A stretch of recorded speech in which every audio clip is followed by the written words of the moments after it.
Welcome to only IAS. स्वागत है आप सभी लोगों का प्रीलिम बूस्टर न्यूज डिस्कशन में। आज है 5 अक्टूबर 2021। तो आइए देख लेते हैं कि ऐसे कौन से इंपॉर्टेंट आर्टिकल्स हैं जो आज हम कवर करने वाले हैं। हमारा फर्स्ट आर्टिकल वेडल सी के बारे में है। कॉन्टेक्स्ट क्या है, ये न्यूज में क्यों है। एक्चुअली में यूरोपियन यूनियन ने वेडल सी को एक मरीन प्रोटेक्टेड एरिया डिक्लेयर करने का प्रस्ताव रखा। मिनिस्ट्री ऑफ अर्थ साइंस ने अभी ये कहा है कि इंडिया इस प्रस्ताव को को स्पॉन्सर करता है, समर्थन करता है, ताकि ईस्ट अंटार्कटिका और वेडल सी को मरीन प्रोटेक्टेड एरिया डिक्लेयर किया जा सके। सबसे पहले तो आप इसकी लोकेशन देखिए, ये है वेडल सी, अंटार्कटिका के नॉर्थ वेस्ट में आपको मिलेगा। ये पूरा एरिया सदर्न ओशन का है और इसका सदर्न एक्सटेंशन आपको वेडल सी में मिलेगा। इसके ईस्टर्न पार्ट में अगर आप देखेंगे, इनफैक्ट इसके वेस्टर्न पार्ट में अगर आप देखेंगे तो आपको मिलेगा अंटार्कटिक पेनिनसुला। मतलब ये है इसके वेस्टर्न पार्ट में, ये है अंटार्कटिक पेनिनसुला।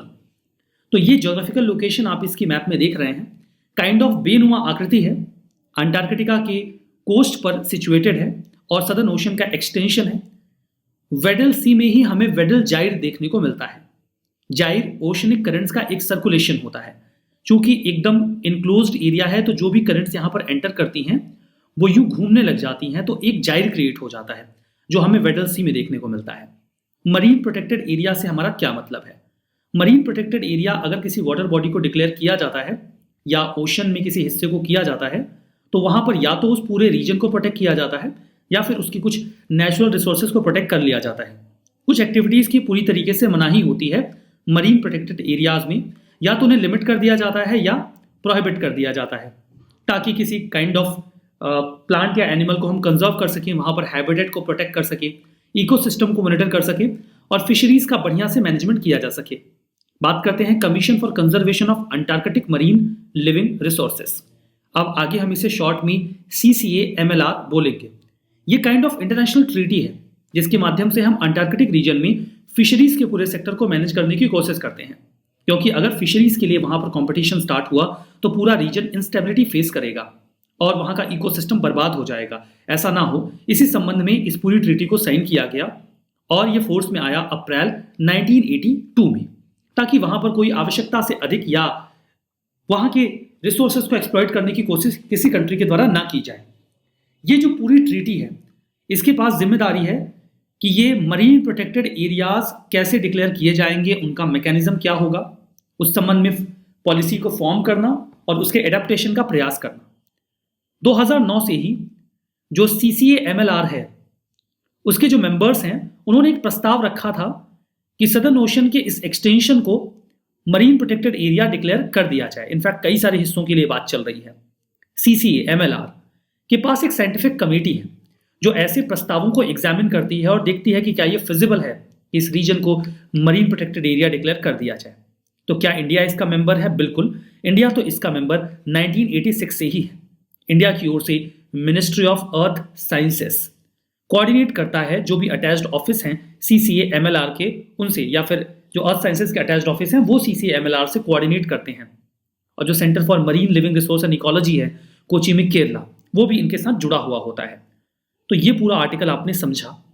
हमारा नेक्स्ट आर्टिकल जल जीवन मिशन के बारे में है। अभी हाल ही में हमारे honourable prime minister Narendra Modi ji ने एक नया मोबाइल एप्लीकेशन लॉन्च किया गांधी जयंती के अवसर पे। बहुत ही स्वाभाविक सी बात है कि ये मोबाइल एप्लीकेशन तो हमारे लिए इंपॉर्टेंट नहीं है, लेकिन चूंकि ये मोबाइल एप्लीकेशन जल जीवन मिशन के लिए है तो निश्चित तौर पर जल जीवन मिशन हमारे लिए इंपॉर्टेंट है। तो हम बात मोबाइल एप्लीकेशन के बारे में नहीं करेंगे, रेदर जल जीवन मिशन के बारे में करेंगे, JJM। इसका उद्देश्य ये है कि 2024 तक हर रूरल हाउस होल्ड के घर तक हम टैप्ड वाटर पहुंचाएं, यानी कि टोटी वाला पानी। प्रति व्यक्ति के हिसाब से 55 लीटर पानी हर घर में पहुंचना चाहिए। मिनिस्ट्री ऑफ जल शक्ति को यह जिम्मेदारी दी गई है कि वो इस मिशन को देखे। इस मिशन को लॉन्च किया गया था 2019 में। फर्दर इस मिशन को क्या इंश्योर करने की जिम्मेदारी दी गई है, ये देखें कि हर घर तक टैप्ड वाटर पहुंचे और वो फंक्शनल हो। ऐसा नहीं कि केवल टोटी पहुंचा दी, पानी आ नहीं रहा। सभी के पास वाटर का कनेक्शन हो, जो वाटर की क्वालिटी हो वो भी अच्छी होनी चाहिए। पता चला कि नाली का पानी टोटी से घरों में आ रहा है, ऐसा नहीं होना चाहिए। पानी की टेस्टिंग होनी चाहिए और जो एग्रीकल्चरल एक्टिविटीज उससे एसोसिएटेड हैं वो सस्टेनेबल हो। इसमें यह भी जिम्मेदारी दी गई है कि पानी आएगा कहां से, तो वाटर कंजर्वेशन के लिए भी इसी मिशन के तहत काम किया जाना है। ड्रिंकिंग वाटर के सोर्सेज को हमें ऑगमेंट करना है ताकि हमारे पास पानी रहे भी। ड्रिंकिंग वाटर सप्लाई चेन को हम बेहतर करेंगे और ग्रे वाटर को ट्रीट करेंगे। घरों से जो पानी निकलता है पोल्यूट होने के बाद, कपड़े बर्तन साफ करने के बाद, वो ग्रे वाटर होता है, तो हम उसे भी रीयूज कर सकें, ऐसा प्रावधान करना है। फीचर्स में जेजेएम में डिमांड और सप्लाई साइड मैनेजमेंट की बात की गई है। मतलब हम ये भी देखें कि पानी आएगा कहां से और हम लोगों की जरूरतों को उस पानी से कैसे पूरा कर पाएंगे, तो डिमांड और सप्लाई दोनों पर ध्यान देना है। इस संबंध में हमें लोकल इंफ्रा डेवलप करना होगा ताकि जो भी पानी अवेलेबल है हम उसका अच्छी तरीके से यूज कर सकें, ना केवल अवेलेबल पानी का यूज किया जा सके, फर्दर रेन वाटर हार्वेस्टिंग करें, ग्राउंड वाटर को रिचार्ज करें, और जो हाउस होल्ड वेस्ट वाटर है, जो पानी बेकार हो जाता है, वो रीयूज कैसे होगा उसका भी प्रयास करें ताकि पानी की अवेलेबिलिटी बनी रहे और हर घर को टैप वाटर मिल सके। फर्दर यहाँ पे कम्युनिटी अप्रोच की बात की गई है। जो भी लोग हैं उन्हें इंफॉर्मेशन, एजुकेशन और कम्युनिकेशन के माध्यम से अवेयर किया जाएगा कि पानी कितना जरूरी है, उसे बचाना है ताकि आप सबको पानी मिल सके। अब इस जल जीवन मिशन को ग्रास रूट लेवल पे इंप्लीमेंट कैसे करेंगे, इसके लिए पानी समिति बनाई जाएगी। इस पानी समिति के पास काम होगा कि ये प्लान तैयार करें कि हर घर तक पानी कैसे पहुंचाना है, उसे इंप्लीमेंट करें। प्रोग्राम इंप्लीमेंट होने के बाद उसे मैनेज, ऑपरेट और मेंटेन करने की जिम्मेदारी भी इसी समिति की होगी। इस समिति में 10 से 15 मेंबर हो सकते हैं, जिसमें कम से कम 50% महिलाएं होनी चाहिए। ये लोग आएंगे सेल्फ हेल्प ग्रुप से या फिर जो भी रिकॉग्नाइज्ड सोशल हेल्थ वर्कर्स हैं या आंगनवाड़ी टीचर्स हैं उनसे। जो कमेटी है वो one time village action plan भी तैयार करेगी और उसके बाद जो ग्राम सभा है उसे इंप्लीमेंट करने के पहले उसका अप्रूवल रिक्वायर्ड होगा। तो इस प्रकार से जल जीवन मिशन को इंप्लीमेंट करने की तैयारी चल रही है। यहाँ पर फंडिंग का पैटर्न ये है कि हिमालयन और नॉर्थ ईस्टर्न स्टेट्स को तो 90% पैसा केंद्र की ओर से मिल जाएगा, 10% उन्हें लगाना होगा। बाकी राज्यों में खर्चा आधा आधा बटेगा, 50-50%, और यूटीज की जिम्मेदारी केंद्र की होती है, तो यहाँ तो 100% खर्चा केंद्र को ही देना होगा जल जीवन मिशन के लिए। हमारा next article state nutrition profile के बारे में है। राज्यों में लोगों के न्यूट्रिशन का स्तर क्या है, इसकी जानकारी बहुत जरूरी होती है अच्छी प्लानिंग के लिए और लोगों की हेल्थ के लिए। इसकी प्रोफाइल तैयार की जा रही है। नीति आयोग ने एक जॉइंट एफर्ट किया है। यहां पर नीति आयोग के साथ आया है international food policy research institute यानी कि इफ्प्री, the Indian institute of population sciences IIPS, UNICEF और इंस्टीट्यूट ऑफ इकोनॉमिक ग्रोथ यानी कि IEG। तो 1, 2 यहां पर हो गया, ये 3, यूनिसेफ हो गया 4 और IEG हो गया 5। ये 5 एंटिटीज एक साथ आई हैं और लॉन्च किया गया है 19 राज्यों और यूनियन टेरिटरीज में the state nutrition profile. SNP हमें एक जानकारी देगा कि लोगों के न्यूट्रिशनल स्तर क्या हैं, इमीडिएट और अंडरलाइंग डिटर्मिनेंट्स इसके लिए क्या हो सकते हैं। जो नेशनल फैमिली हेल्थ सर्वे है उसी के बेसिस पर ये सारी जानकारी इकट्ठा की जाएगी। यहां पर हम क्रूशियल डेटा इकट्ठा करके ये देखेंगे कि इसका इस्तेमाल करके हम कैसे बढ़िया प्लानिंग कर सकते हैं जिसकी मदद से लोगों को एक हेल्दी लाइफ दी जा सके। यहां पर देखिए ट्रेंड एनालिसिस किया जाएगा कि किस राज्य में जो बच्चे हैं वो वेस्टिंग का शिकार हैं या स्टंटिंग का शिकार हैं या एनीमिया का शिकार हैं, अंडरवेट या ओवरवेट की समस्या तो नहीं है, और नॉन कम्युनिकेबल डिसीज का क्या स्तर है, जैसे कि डायबिटीज और हाई ब्लड प्रेशर। ये वो बीमारियां होती हैं जो छूने से नहीं फैलती। और अलग अलग जो डिस्ट्रिक्ट हैं, जिले हैं वहां पर इन्हें काउंटर करने के लिए क्या प्रयास किए जा रहे हैं। कई बार ऐसा होता है कि बच्चे की हाइट के हिसाब से उसका वेट नहीं होता। ऐसी स्थितियों में भी जो दिक्कतें होती हैं उन्हें काउंटर करने की कोशिश की जाती है। फर्दर बेस्ट और वर्स्ट परफॉर्मिंग डिस्ट्रिक्ट्स को भी आइडेंटिफाई किया जाएगा और जो हाईएस्ट बर्डन डिस्ट्रिक्ट हैं उन्हें बेहतर करने की कोशिश की जाएगी। इस तरीके से जानकारी मिल जाएगी तो हम बेहतर काम कर पाएंगे। ये हेडिंग जल जीवन मिशन गलत है। ये हमारा स्टेट न्यूट्रिशन प्रोफाइल का टॉपिक है। हमारा नेक्स्ट आर्टिकल IAO हैनले के बारे में है। अभी एक नई स्टडी आई है इंडियन एस्ट्रोनॉमिकल ऑब्जर्वेटरी के बारे में। ये दुनिया भर में एक बहुत ही प्रॉमिसिंग ऑब्जर्वेटरी साइट बनती जा रही है। लोग इस साइट को ऑब्जर्वेशन के लिए पसंद कर रहे हैं। अब ये है क्या, IAO हैनले। ये जो साइट है ये है लद्दाख के लेह में, हैनले के नजदीक में। ये एक ऑब्जर्वेटरी है जिसके माध्यम से हम जो स्पेस है उसे ऑब्जर्व करके एस्ट्रोनॉमिकल एक्सपेरिमेंट्स या उसके बारे में रिसर्च वगैरह करते हैं। ये इतनी सिग्निफिकेंट क्यों हो रही है हैनले साइट? हैनले साइट उतनी ही ड्राई है जितनी कि अटाकामा डेजर्ट जो चिली में है, और ये जो उत्तराखंड का एक ऑब्जर्वेटरी वाला प्लेस है देवस्थल, उससे भी ज्यादा ड्रायर है। इसका फायदा क्या होता है?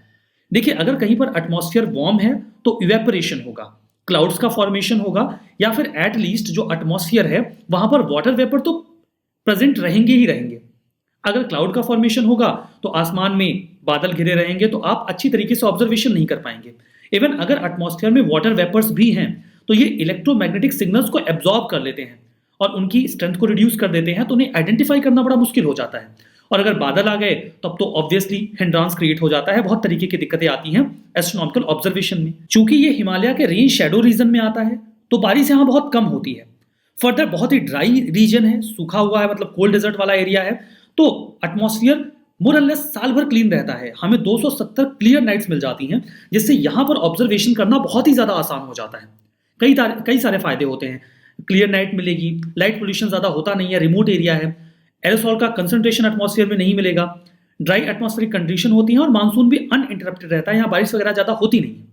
तो एस्ट्रोनॉमर्स के लिए ये कंडीशंस काफ़ी क्रूशियल होती हैं बड़े टेलीस्कोप बनाने के लिए और बड़ी फ्यूचर ऑब्जर्वेटरीज लगाने के लिए। तो हेनले बहुत ही बढ़िया जगह है। यहाँ पर ये लद्दाख के लेह में है। ये दुनिया की कुछ बहुत ही ऊंचाई पर लोकेटेड ऑप्टिकल इंफ्रारेड साइट्स में से एक है जहां पर गामा रे टेलीस्कोप्स वगैरह स्टैब्लिश किए गए हैं। इंडिया में से Indian institute of astrophysics Bangalore के द्वारा ऑपरेट किया जाता है।